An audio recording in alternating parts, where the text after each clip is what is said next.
Paz do Senhor, queridos. Uma alegria poder partilhar com vocês um pouquinho da palavra do Senhor, daquilo que nós temos vivido, experimentado. Sei que vocês aí têm estudado sobre disciplinas espirituais e uma delas é o jejum, né? E eu sei que tem aí a questão da oração, a questão da leitura da palavra, a meditação na palavra, mas o pastor e a pastora me convidaram para partilhar um pouquinho com vocês a respeito do jejum. E eu quero falar algumas coisas daquilo que a gente tem vivido, experimentado da parte de Deus e também aquilo que nós entendemos, né? O jejum está na Bíblia, lógico, mas a gente não pode colocar ele como uma ordenança, né? Não há um versículo na Bíblia, em nenhum lugar, onde o Senhor, né, o próprio Senhor Jesus, ou no Velho Testamento, que há uma indicação de que há uma ordem para se jejuar.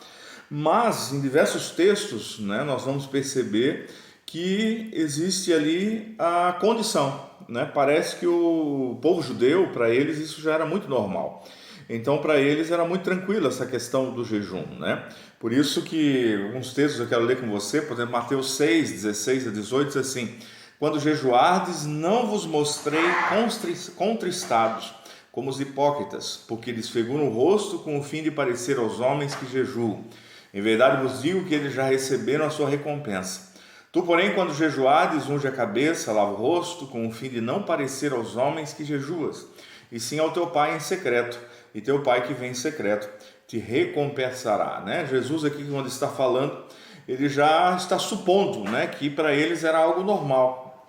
Ele só está dando agora uma condição, né? Não fique aí, né, como alguns dizem, né, tocando trombeta, né, por causa do teu jejum, não fique aí anunciando a todo canto, mas faça isso para o Senhor, né? E é Ele quem vai te recompensar. Há um outro texto que diz, quando Jesus, né, também está contando ali, está conversando, né, com os discípulos, ele também conta em Lucas 5, 33 a 35, e ele diz, né, disseram-lhe eles, os discípulos de João, e bem assim os fariseus, frequentemente jejuam e fazem orações. Os teus, entretanto, comem e bebem.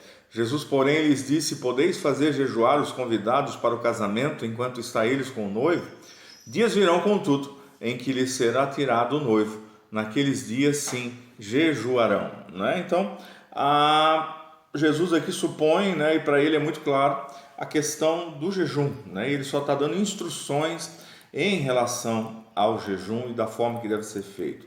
Né? Por quê? Qual é o propósito do jejum? Né? Eu gosto muito de uma afirmação do Kenneth Hagin, né? Ele é meio controverso aí no meio teológico, mas ele faz uma afirmação que diz assim: o jejum não muda Deus, ele é o mesmo antes, durante e depois do seu jejum, mas jejuar mudará você, vai lhe ajudar a manter-se mais suscetível ao Espírito de Deus, né? Esse é o grande desafio, quando por meio do jejum a própria palavra do Senhor diz, né, mortificar a nossa carne, é mortificar os nossos desejos, é mortificar, né, aquilo que muitas vezes nos impede de manter essa comunhão verdadeira com o Senhor, porque a partir dessa comunhão, né, a gente vai viver o novo que Deus tem.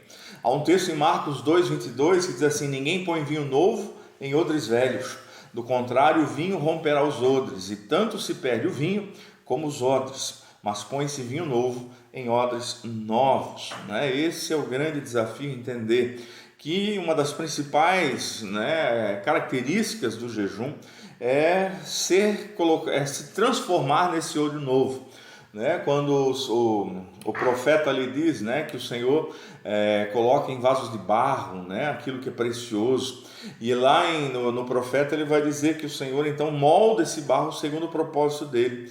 Nós fomos chamados para ser feitos novos a todo instante e a todo momento, e esse é o maior desafio, e o jejum nos auxilia nisso. Mas a Bíblia também nos dá algumas outras direções, né? Eu vou falar biblicamente aquilo que a Bíblia fala, questão de consagração, lá em Números 6, 3 a 4, que é o voto do nazireado, né? Envolvia abstinência, jejum de determinados tipos de alimentos, arrependimento de pecados, Samuel e o povo jejuando, né? Em favor do arrependimento, lá em 1 Samuel 7, 6, Neemias 9, 11, luto, Davi jejua, né, a favor ali ele jejua primeiro por causa da dor de Saul e Jonatas, e também por causa da morte do Abner, Aflições, Davi jejua em favor da criança, né, que nasce lá de Batseba, né, estava doente, e Davi então jejua a favor. Buscando proteção, Esdras, né, proclamou jejum a favor da obra do Senhor. Situações de enfermidade, Davi jejuava e orava por outros que estavam enfermos. Intercessão, Daniel, né, orava a Deus 3 vezes e jejuava, né, ele separou ali o jejum de Daniel. Preparação para a batalha espiritual, estar com o Senhor. Jesus fala, né, a experiência de Jesus mostra isso, né? Jesus ia viver uma experiência de batalha espiritual, de jejum ali 40 dias antes de enfrentar. Estar com o Senhor, a gente vai ver isso na vida de Ana. Preparar-se para o ministério, né? Jesus na situação de ir para o seu ministério. Atos dos Apóstolos, nós vamos ver a igreja praticando jejum em diversas situações. Ministrar, né, ao Senhor, separando líderes, enviar para os ministérios. A gente vai ver diversas situações onde a Bíblia fala que os homens jejuavam e buscavam a presença do Senhor também a partir do jejum, né? Lembra, Deus não muda, Ele permanece o mesmo, mas o jejum vai me mudar, e ao me mudar eu começo a ficar mais perceptível ao mover e à vontade do Senhor. Quais as formas de jejum, né? Eu entendo e nós entendemos aí que há 3 formas. O jejum parcial, que nós vamos ver esse da próprio exemplo de Daniel, que ele separou ali, né, algumas coisas e comia, e ele fez por 21 dias, né, que ele não comeu ali manjar desejável, né, diz a Bíblia. Nós vamos ver o jejum normal, que para nós é o jejum sem o alimento, mas ingerindo ou bebendo, tomando água, né? A própria medicina não aconselha, né, ficar mais do que 3 dias sem água. Pastor, mas há casos específicos na Bíblia? Sim, há 2 casos específicos, né, de Moisés e de Elias.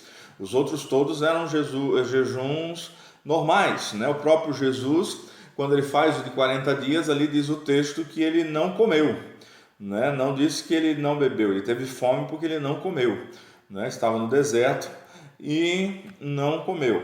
Mas existe também o jejum total, né? E aí a Bíblia também cita alguns relatos, né? O próprio Paulo, quando houve o seu chamado, a gente vai ver Esther convocando ali também os homens, né? E o povo para 3 dias sem água e sem comida, né? Mas a gente sempre aconselha nunca ir mais do que 3 dias, né, sem água, a não ser algo muito específico que Deus assim mostrar ou der clareza, né, da parte deles. Isso também a gente não tem como controlar, né? Mas esse deve ser o maior desafio nosso, deve ser aí a direção que nós devemos ter. Normalmente, né, o que a gente sempre tem aconselhado e falado é que você tenha pelo menos um dia, né, de jejum. O judeu, para eles é normal isso até hoje, e eles então costumeiramente um dia por semana eles jejuam, né? Nós sempre aconselhamos também a igreja e as pessoas a terem um único dia, né, para estar jejuando. Em jejuns maiores, se prepare e busque a direção do Senhor. Aquilo que eu falei um pouco em relação aos 2 de 40 dias sem água, tanto Moisés e Elias, mas é muito específico, né? Moisés, nós vamos ver, ele estava na presença do Senhor, né? O Elias agora, ele recebe um alimento lá, ele come algo especial que o sustenta aí por esses 40 dias, né?